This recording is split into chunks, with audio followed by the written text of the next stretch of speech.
Hello everybody, welcome back to my channel. Here is a small spooky video that I'm going to release.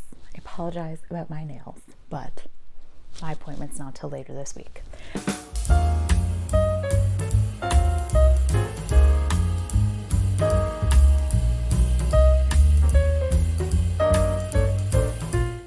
I'm going to try something a little different today. I read this book and I wanted to kind of give a video dedicated to it because I want to recommend a show simultaneously, and I think that everybody should watch it, especially prior to Halloween. So I don't necessarily want to wait until Halloween to talk about this, and they kind of like fit together.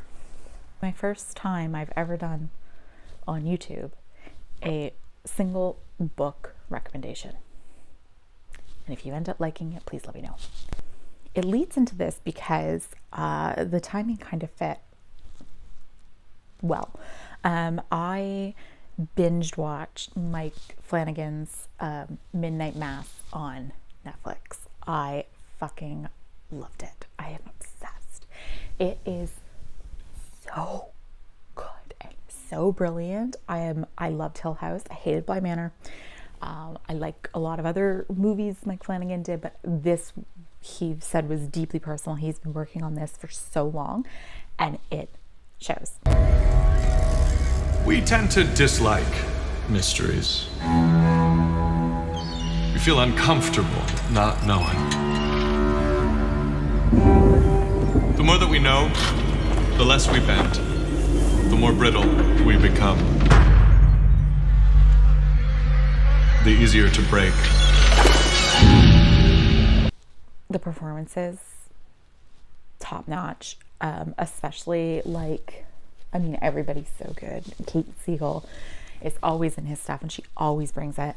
But Hamish Linklater in particular is fucking amazing. And I really hope he gets all the praise and more, and I really hope to see him in more projects because he fucking deserves it. It's okay to just look at the world and say why, I don't understand.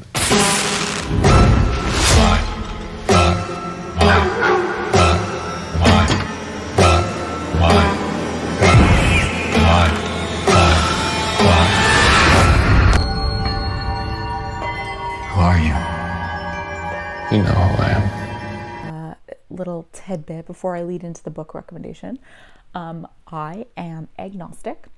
I don't know what happens after we die. No one does. I do not believe in religion in any sense, and I don't like it. I don't like it. I think it's really problematic, especially when it comes into government and politics in any capacity. I don't think you should ever force your beliefs on anybody. So, but the horror and the psychology around religion is very fascinating. I did see someone on TikTok say they feel like watching Midnight Mass, you might feel differently about it depending on your relationship with religion.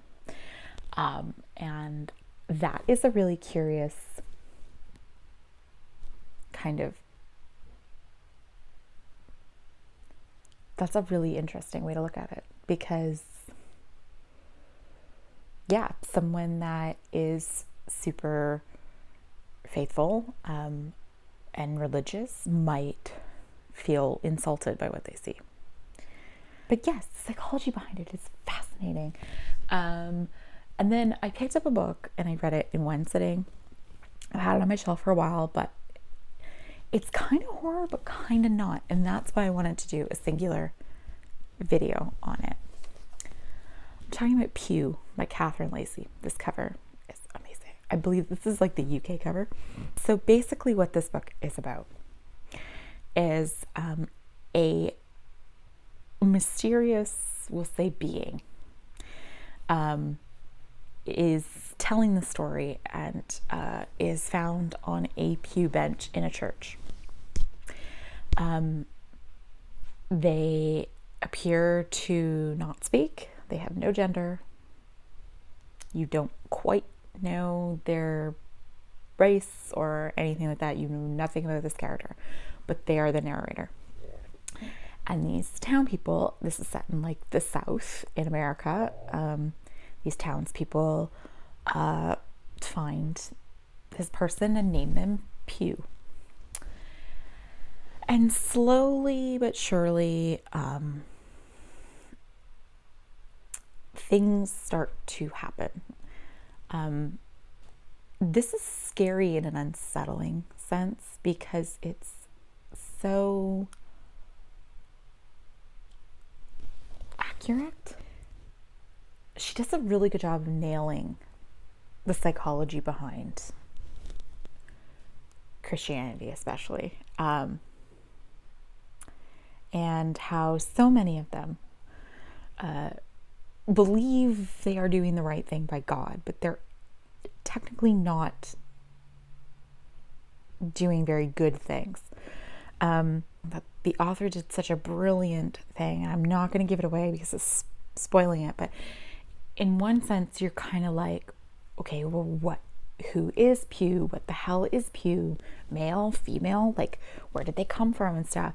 And then by the end of the book, you realize that the author did it in such a way that you became one of the townspeople, and then by the end, you were screaming at them. And the town, and Pew being our narrator, but also being silent the whole time.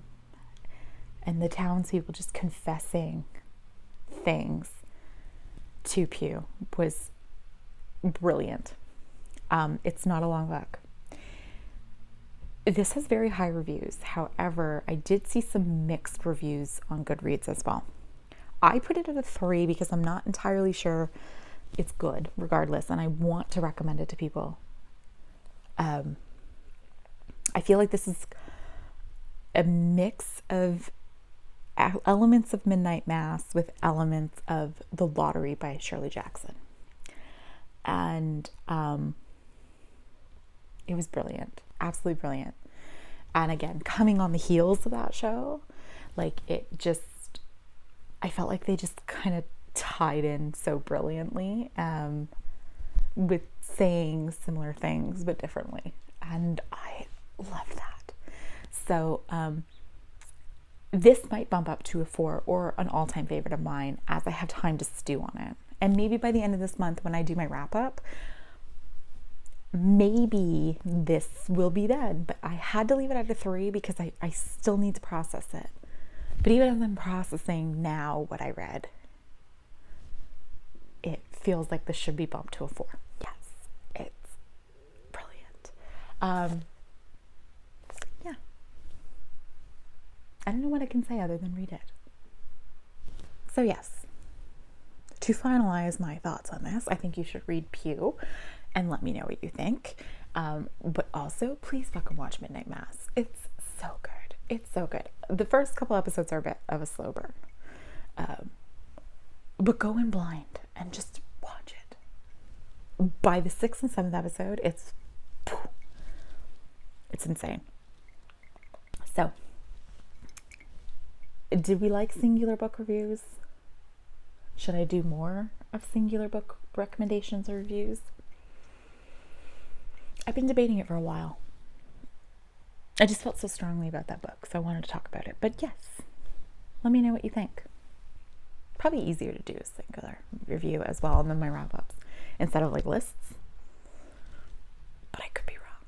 So please let me know what you think. Get ready for more spooky stuff. I don't have an exit.